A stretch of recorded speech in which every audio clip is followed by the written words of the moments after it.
Te digo la otra. Estamos en una posición más sólida, también en lo económico. Un poder electoral blindado. Ont été détruites par les guerres. Ancho, ajeno y superpoblado.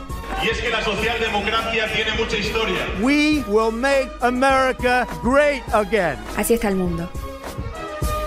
Y desde el 1 de enero de 2019, al vecino país norteño lo gobierna Jair Bolsonaro, que ganó las elecciones del año 2018 en segunda vuelta, derrotó a Fernando Haddad, que en ese momento era el candidato del PT, en esas elecciones donde Lula estuvo proscripto, donde estuvo preso e impedido de participar.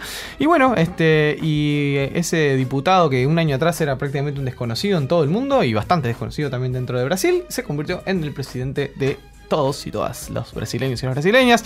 Y desde ahí, desde enero a esta parte, nos ha regalado con una agenda de política pública y de política exterior y en todo sentido que es bastante difícil de definir en algún sentido y que tiene un montón de puntos y que ha generado también un montón de polémica, resistencias y movimientos sociales que se le oponen. Así que para hacer como un poco un panorama de qué ha pasado en estos primeros 7 meses del Brasil de Bolsonaro, es que nos metemos en esta cita del mundo.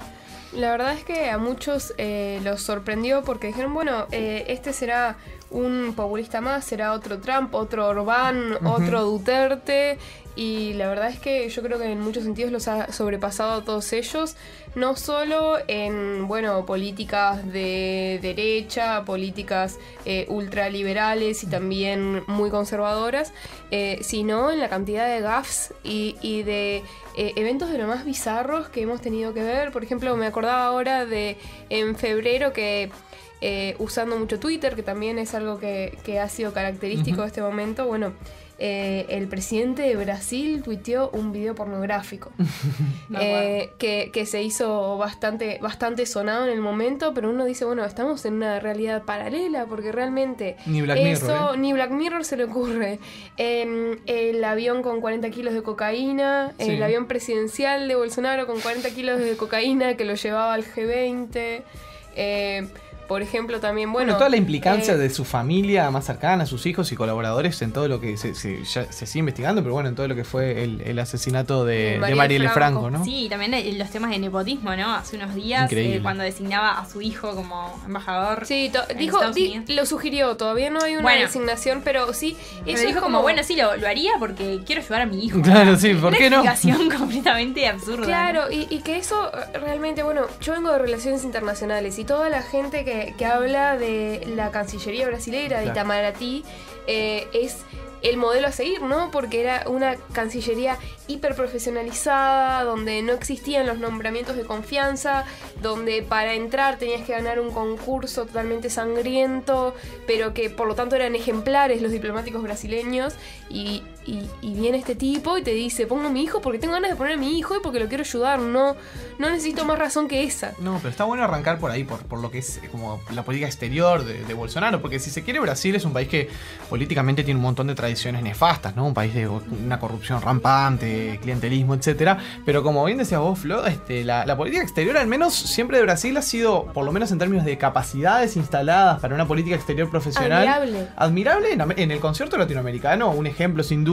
Y esa es una de las buenas tradiciones de la política brasileña. Con pretensiones de jugar en el ámbito mundial. Y de liderar bloques. Y no solo de liderar bloques, no solo regional, yo estoy hablando de la política mundial. Brasil se paró como un actor en muchos sentidos. Por ejemplo, con las negociaciones entre la Unión Europea, Estados Unidos e Irán, Brasil estuvo ahí participando, reclamando un espacio. Incluso en algún momento llegó a reclamar un asiento en el Consejo de Seguridad de Naciones Unidas. Un asiento permanente. Un asiento permanente por su importancia y por sus tradiciones. Y ahora no solo ese liderazgo se dinamitó completamente, sino que lo abandonaron sin mayores pretensiones. Y por ejemplo, también, no sé si se acuerdan, porque van pasando tan rápido las cosas que nos vamos olvidando, pero se reunieron con Mauricio Macri, Bolsonaro y Mauricio Macri, y sugirieron la creación de una moneda común. Claro. Un Mercosur que le cuesta tanto hacer tantas cosas, ahora, bueno, firmó finalmente el acuerdo con la Unión Europea, pero un Mercosur que no ha logrado muchos de sus objetivos y viene y dice, una moneda común. Y con economías dispares y economías que tienen unos problemas enormes, cada una de ellas por separado, ¿no? Claro, digamos, y políticas monetarias completamente diferentes. O sea, no tenemos ni siquiera la misma política monetaria en Uruguay, en Brasil, en Argentina. Pero no, o sea, nadie puede ni siquiera llegar a tomarlo en serio. Ni siquiera hubo análisis de, bueno, ¿cómo se podría hacer? Porque todos los economistas dijeron, no, esto es un bolazo. No hay más vuelta que darle que esta. Y la representación de Brasil en organismos internacionales, ¿no? Toda la cuestión de que Brasil, obviamente, con sus luces y sombras de las últimos, desde el retorno a la democracia, ha sido un actor que bueno, acá tiene una línea consistente de condena a las violaciones a los derechos humanos o de apoyo a los gobiernos democráticos y también de alineamiento con Occidente en muchos de los temas, ¿no? Eso es como un poco la tradición de la política exterior brasileña, en la cual también hay una ruptura enorme, ¿no? Yo traía algo que consignaba una nota de La Diaria hace algunas semanas, de Brasil, por ejemplo, en el Consejo de Derechos Humanos de Naciones Unidas, que es un lugar que ocupa desde el 2017, desde que llega Bolsonaro al gobierno en enero del 2019, las posiciones de Brasil son totalmente aleatorias y como hasta absurdas, ¿no? De dejar a Brasil alineado con países que tienen gobiernos religiosos, fundamentalistas, en temas de votaciones que hacen a los derechos de niños y niñas, al casamiento forzado, por ejemplo, derecho a la educación sexual, etcétera. Todos temas en los cuales Brasil está votando como con los países que tienen las peores reputaciones. Exactamente, no, pero y ahí va, y países, votaciones que salen con 5 votos en contra y uno de ellos es el de Brasil, ¿no? Digamos. Bueno, y hablemos también de la situación de Brasil frente al conflicto de Israel y Palestina, ¿no? Ah, claro, donde se alineó con Estados Unidos. Se alineó con Estados Unidos y el propio Bolsonaro creo que todavía estaba en campaña electoral cuando dijo, yo, si soy presidente, quiero mandar la embajada a Jerusalén, o sea, echando leña al fuego, nafta y todo lo que... Claro. Cuando Brasil tiene también una tradición en Medio Oriente, incluso tiene una presencia enorme de árabes, de musulmanes y de palestinos. De origen palestino, claro. No, y también, por ejemplo, con respecto a la educación, de financiar la literatura, la filosofía y las artes, porque no sirven para nada. A mí, una de las cosas que tal vez más me asusta es que donde rasques un poquito te das cuenta que más de un conservador en realidad está de acuerdo con la mayor parte de las cosas que este poder religioso, conservador, militarista, también como tan cerrado en algunas cosas.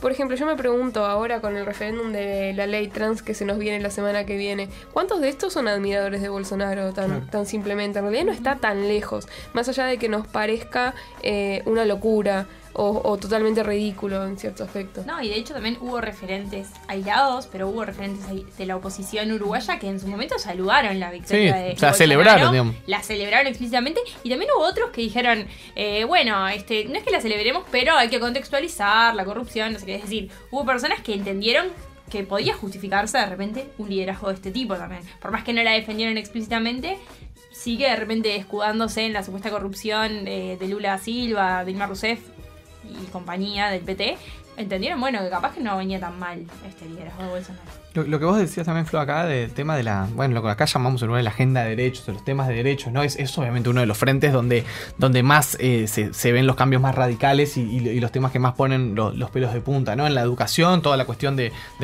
haber puesto al frente, hoy en día en la educación brasileña, en todos los niveles, están, al frente, cuando no están una ministra completamente radicalizada, religiosa, evangélica, fundamentalista, ¿no? Y después los militares directamente, ¿no? Hay centros educativos que están siendo dirigidos por militares y donde se están imponiendo lógicas de disciplina militar. Estamos hablando de escuelas y liceos públicos, ¿no? Lo que sería aquí militarizar la educación en un sentido extremo. En la educación pública de nivel superior, en la universidad, el conflicto es inmenso. Hay una iniciativa que prácticamente privatiza la educación universitaria, donde se dice, se les quita presupuesto y se les dice, vayan a conseguir dinero al mercado, o si no, pongan donde se habilitaría las universidades a que cada quien cobre la matrícula que considerase necesaria para solventar sus actividades. O sea, como que se le suelta la mano ahí a la educación pública gratuita en universidades federales. Y después, obviamente, todo lo que tiene que ver con la agenda afecta a las personas LGBT, ha habido declaraciones de todo tipo, y cual de ellas más nefasta, ¿no? Hace poco tiempo atrás, un fallo del Supremo Tribunal Federal en Brasil, le imponía al gobierno de Bolsonaro el que considerase los actos de homofobia como parte, comprendidos dentro de la ley de discriminación. No existe una ley de discriminación, que en su momento tenía más bien un foco en lo racial, pero bueno, donde la Corte hace una interpretación donde dice los actos de homofobia tienen que estar penados con la misma carga que esta ley prevé, y donde ahí las respuestas de Bolsonaro fueron increíbles, de decir, bueno, que con esa, primero de decir que la Corte no podía meterse en esos temas, que no podía legislar por el Congreso, y que en todo caso estaban perjudicando a los homosexuales porque un empleador se lo iba a pensar 2 o 3 veces antes que contratar a un homosexual, si el homosexual lo iba a poder denunciar si se sentía discriminado. O sea, como una salida también, un entrevero, y bueno, y poniéndose en contra del Tribunal Supremo, ¿no? Sí, estoy pensando que también en esto de la homofobia, su archinémesis va a terminar siendo totalmente Glenn Greenwald, periodista, el director de Intercept, que está casado con un diputado brasileño que se llama David Miranda, y es el que está dirigiendo las investigaciones acerca de la corrupción de Sergio Moro, Deltan Dallagnol y el resto de los investigadores del Lava Jato, que bueno, están saltando cosas de lo más turbias que pasaron mientras estaban investigando a Lula, sobre todo con respecto a la condena, a qué cosas evitaron investigar, a presiones, a ocultamientos varios, que bueno, no dejan para nada bien parado al gobierno de Bolsonaro, que su campaña la hizo bastante fuertemente apoyándose en, bueno, vamos a cortar con esta corrupción. Sí, ahí el caso de este periodista Greenwald, que fundó y es responsable por la sección Brasil de la revista Intercept, que es una revista internacional, compareció en el Senado, incluso en una comisión para dar las explicaciones, y denunció que el gobierno, el Poder Ejecutivo, está persiguiendo a este medio de comunicación a través de muchas maneras. Les envía como inspectores de lo que sería como la dirección impositiva de Brasil, constantemente como que les impiden hacer su tarea porque les pide para revisar sus libros, para buscarles algo, con lo cual impedir el trabajo de este medio de comunicación. Y bueno, y un ministro de Justicia, en este caso Sergio Moro, que hasta ahora ha evitado hacer declaraciones sobre este tema, sobre que él está siendo denunciado por esta revista, y que claramente se desnuda lo que cualquier persona que haya seguido el proceso en Brasil vio desde el primer momento, y si no lo vio desde el primer momento, lo vio al final, que era una historia muy bizarra, en la cual el mismo juez que lleva adelante una investigación era el fiscal, y era el fiscal, y termina siendo el ministro de Justicia del gobierno que resulta electo porque no se le permite competir a aquel que fue investigado. O sea, una cosa que después del nombramiento de Sergio Moro como ministro ya era imposible defender para nadie, ¿no? La trama por la cual se terminó encarcelando y proscribiendo a Lula, ¿no? Y del lado izquierdo del sistema político, del sistema de partidos en Brasil, también sigue habiendo como una enorme desazón y una enorme falta de coordinación, ¿no? Porque en un momento parecía que tras el triunfo de Bolsonaro, al menos, si algo se podía esperar, era como una fuerte alianza de todo lo que fueran de los distintos partidos, grupos de la izquierda política brasileña, para enfrentar a un enemigo más que evidente en la figura autoritaria y fascista de Bolsonaro. Pero bueno, tampoco ha sucedido de ese modo, ¿no? Por ejemplo, la ley más importante que se va a votar en este primer año del periodo de gobierno de Bolsonaro, que es la reforma jubilatoria, terminó fragmentando a la izquierda. Solamente el PT votó como bloque en contra, pero los otros partidos de la izquierda brasileña, el Partido Democrático Laborista, el Partido Socialista de Brasil, parte de esos partidos terminaron acompañando la reforma jubilatoria, lo cual... Desastre, y que termina volviendo incluso un interrogante enorme de decir si va a poder haber desde la izquierda política hasta una coordinación y hasta pensando ya de aquí a 4 años una candidatura unificada para competir contra la reelección de Bolsonaro, que ya está en el horizonte, ¿no? Entonces, incluso viéndolo por este lado, la cosa estaba bastante jodida. Te digo la otra. Yo no lo hice público, ellos se lo subieron a las redes. Búscanos en Facebook, Twitter y YouTube.